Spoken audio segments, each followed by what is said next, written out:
Good morning, শুভ সকাল বন্ধুরা। সবাই কেমন আছো? আশা করছি যে যেখানে আছো খুব ভালো আছো, সুস্থ আছো। আমরাও মোটামুটি ভালোই আছি। আজকেও অনেকটা দেরি করে ঘুম থেকে উঠেছি, তাও প্রায় 9টা। তো উঠে তারপরে বন্ধুরা সমস্ত কাজ সেরে আর কি চান করে খাওয়া দাওয়া শেষে তারপরে ব্লগটা শুরু করলাম। এখন বাজে বন্ধুরা 10:30, আর আজকের ব্লগটা এখন থেকেই শুরু করলাম। আশা করছি আজকের ব্লগটা তোমাদের সবার খুব ভালো লাগবে, আর ভালো লাগলে অবশ্যই আমার পাশে থেকো, কেউ স্কিপ করো না, দেখতে থাকো।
যেহেতু দেরি করে ঘুম থেকে উঠেছি, তো একসাথেই সব দিকটা সামলাতে হয় আর কি। তো এর মাঝে বাবানকেও চান করিয়ে নিয়ে আসলাম। চান করিয়ে নিয়ে আসার কারণটা হচ্ছে কি বলো তো, ও গিয়েছিল পটিতে, যেটাও করে আর কি বেশিরভাগ দিনেই। তো পটি থেকে বেরিয়ে ওকে করে চান করিয়ে নিয়ে এসেছি। তারপরে আবার রান্নাঘরে গিয়ে ভাতটাও বসিয়ে দিয়ে এসেছি, কারণ অনেকটাই দেরি হয়ে যাবে যদি এ ঘরের কাজ কমপ্লিট করে ও ঘরে আমি যেতে যাই। তো এদিকটাও সামলাতে হবে, ওদিকটাও সামলাতে হবে।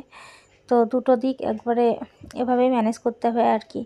তো ঘরে ভাত বসিয়ে দিয়ে এসেছি, একবার দেখতে যাবো যে ভাতটা কি উতলে গেল। উতলে গেলে আবার টাইমটা, ইন্ডাকশানের টাইমটা আস্তে করে দিতে হবে, না হলে কি বলো তো ফ্যান ছিটকে চারিদিক হবে আর কি জায়গায়। তো এবার যাবো আমি ও ঘরে, একটু দেখে আসি ভাতটা কতদূর কি হচ্ছে। তো চলে এসেছি এ ঘরে বন্ধুরা। দেখো আমার ভাত, এসে দেখি ভাত উতলে গিয়েছিল, কিন্তু ফ্যানটা তখনও পড়েনি আর কি। এবার আমি ইন্ডাকশানের টাইমটা কম করে দিয়ে ঢাকা দিয়ে রেখে যাব। তারপরে দেখি কলে তো জল চলে এসেছে। এখন তো প্রায় 12টার বেশিই বাজে, প্রায় 12:30 মতো বেজে গিয়েছে। তো গামলা ভরে গেছে, তো আমি ওই জন্য বালতি টালতিগুলো আর কি ভরে রেখে যাচ্ছি, না হলে আর জল পাওয়া যাবে না এরপরে। তো তারপরে আবার ও ঘরে যাব।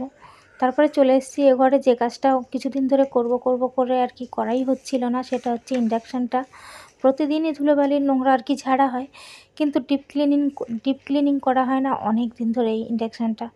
তো আজকে ভাবলাম এটাকে সেরেই ফেলবো, কি করলেই করা হয়ে যাবে। তো যে স্কচব্রাইটটা আমি নিয়ে এসেছি, এটা দিয়ে কিন্তু আমি বাসন মাজি না। এটা কিন্তু আলাদা করে রাখা থাকে আমাদের প্লাস্টিকে আর কি, যেখানে সাবান শ্যাম্পু থাকে আমাদের, ওখানে এটা থাকে, এসব কাজেই আর কি লাগে। তো যাই হোক, আমি এটা দিয়ে দেখো ইন্ডাকশানটা ভালো করে, লিকুইড সাবানটা নিয়ে এসেছি, ভিম জেল, ওটা দিয়ে ভালো করে ঘষে ঘষে এটাকে একদম আজকে ডিপ ক্লিনিং করব। তো এটা করার পরে আজকে রান্নাবান্নাটা তেমন কিছু ঝামেলা রাখবো না, খুব অল্প কিছু রান্নাবান্না করব ভাবছি। আর গরমও পড়েছে প্রচণ্ড গরম পড়েছে, অস্বাভাবিক গরম বলতে পারো। তো স্কুল তো আমাদের খোলার মতো হয়ে গিয়েছে, বাবানের মানে ছুটি প্রায় শেষ বলতে পারো। আর দেরি করে ঘুম থেকে ওঠাও আমার শেষ হবে, কারণ বাবানের স্কুল থাকাকালীন আর কি আমাদের ঘুম থেকে উঠতে হয় 5টা থেকে 5:30টার মধ্যে। আর বাবানের স্কুল খুলবে 10 তারিখে, 10 তারিখ মানে সোমবার। তো যাই হোক, আর 3-4 দিনই আছে। এই 3-4 দিন যাই হোক একটু দেরি করেই উঠবো, তারপর থেকে আবার সেই আগের রুটিনে ফিরে যাব। 5টা 5:30টায় ওঠা, স্কুলে যাওয়া, দৌড়াদৌড়ি আবার কি শুরু হবে আর কি পুরোনো রুটিন। তো যাই হোক, আমি দেখো ইন্ডাকশানটা সুন্দর করে একদম ঘষে নিয়েছি, আবার একদম সাদা ধবধবে হয়ে গেছে আর কি, দেখতেও ভালো লাগে। আবার কিছুদিন আর কি কিছুদিন পর পর আর কি ডিপ ক্লিনিংগুলো হয়, এমনি ক্লিনিং তো প্রত্যেক দিনই হয়।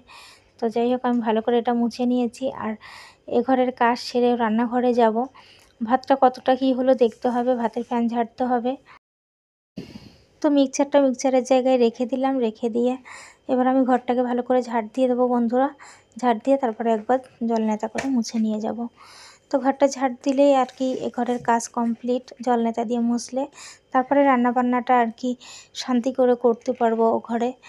তো ঘরে তো সবজি কিছু কাটা নেই, তো যেটা করব আর কি সেটা একটা করে আর কি বসাতে হবে, আর একটা করে কাটতে হবে। তো দেরি করে ওঠার ফল তো এরকমই হয় না, তো একসাথে আর কি সব কিছু করা যায় না। আর আমি ও ঘরে চলে গেলে বাবানে একটু বই নিয়ে পড়বে, বাবানের পড়া আছে। আমি চলে এসেছি রান্নাঘরে বন্ধুরা, ও ঘরের ঘরটা মুছে দিয়ে সেটা তোমাদের দেখালাম না। আর আমি এখানে মাছ ভাজা বসিয়ে দিয়েছি, এই 3 পিস মাছ ভেজে নিলাম আর কি মাছ ভাজা। এখানে করলা ভাজা হচ্ছে, কারণ হচ্ছে করলাগুলো খুবই খারাপ হয়ে গিয়েছিল, মানে পেকে গিয়েছিল আর কি। সব দানা ফেলে দিয়ে করলাগুলো ভেজে নিলাম, মাছ ভেজে নিলাম। তারপরে বসিয়ে দিয়েছি মুসুর ডাল, একটু মুসুর ডাল করব পাতলা করে।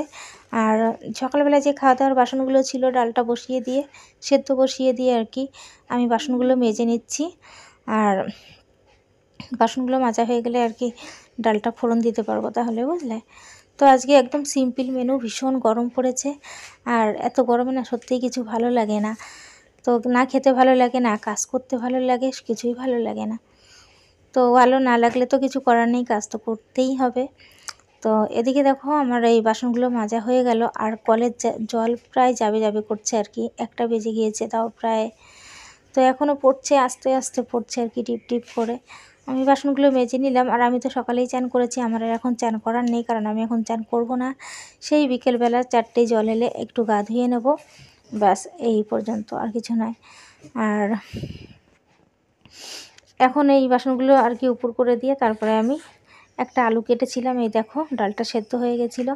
কারণ বাবান ডালের সঙ্গে আলু ভাজা খেতে খুব ভালোবাসে, এরকম গোল গোল করে কেটে আর কি। তারপরে ডালে ফোড়ন দেওয়ার জন্য পেঁয়াজ আর কালো জিরে ফোড়ন দিচ্ছি। এই যে রান্না কমপ্লিট হয়ে গেছে, এই দেখো দেরি করে উঠে তীব্র গরমে ঠান্ডা মাথায় সমস্ত কাজ সংসারের একা হাতে কমপ্লিট করলাম। আর এখন বসবো যখন খেতে, তখনই কারেন্টটা চলে গেল। তো খাওয়া দাওয়া পরে হবে। বাবান দেখো হাওয়া খাচ্ছে। আজকের মতো এই পর্যন্ত, টাটা।